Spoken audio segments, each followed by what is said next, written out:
There is one conclusion, and it's inevitable. We must dismantle Hamas. We must destroy Hamas. Otherwise, the Middle East is going into an endless war. And besides that, we have to finish Hamas as much we finished with ISIS, and we must, the same way we finished with the Nazi movement, because this is the same at the end.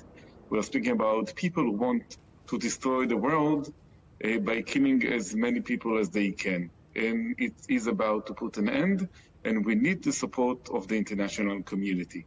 It's really needed because it's going to be a long journey, and without the ongoing support of the international community, it's not going to happen.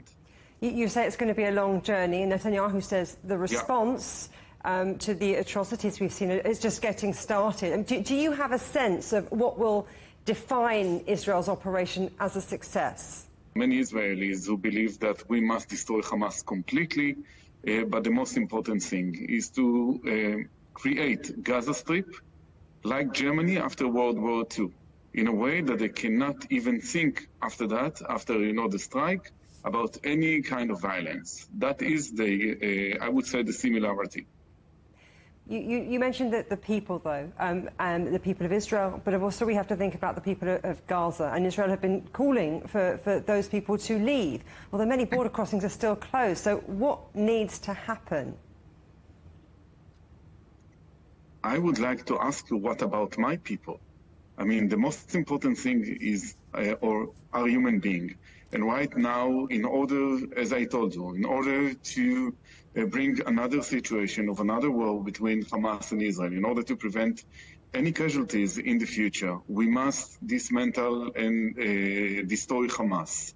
Now, we know it's going to be heavy casualties, even from the Israeli side, but not only. And we must do everything human possible, because the outcome, if we will not destroy Hamas, the outcome for the future, it's going to be much worse. And what about the hostages then? The hostages being held in Gaza, because you speak of your people.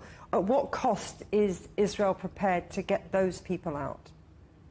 Well, this is a good question. I know that ever since I remember myself, the State of Israel did everything human possible in order to save, captives, Israelis, including, if you remember, Gilad Shalit. But we will not forget that the most important thing right now is to destroy Hamas. There are concerns about regional escalation.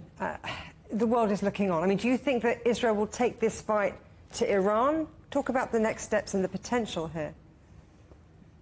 We will do everything human possible in order to defend ourselves. We should not forget that Iran is the only state in the world calling to the annihilation of the State of Israel. I believe that the international community must take it into consideration. The international community must support Israel, because at the end we are speaking about human beings. We are speaking about life, and we should not forget that we are speaking about an entity, aka Iran, who wants to destroy other people's life. And therefore, it is very important to be united. It is very important to support the State of Israel in its struggle against terror and against a terrorist state like Iran.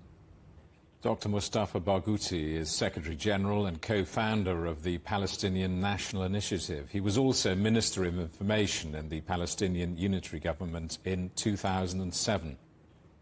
What we need is to continue our struggle, and Israel clearly sends one message, which is that it understands only the language of force. But what we need also is a very strong international pressure to stop this atrocity against Palestinian population.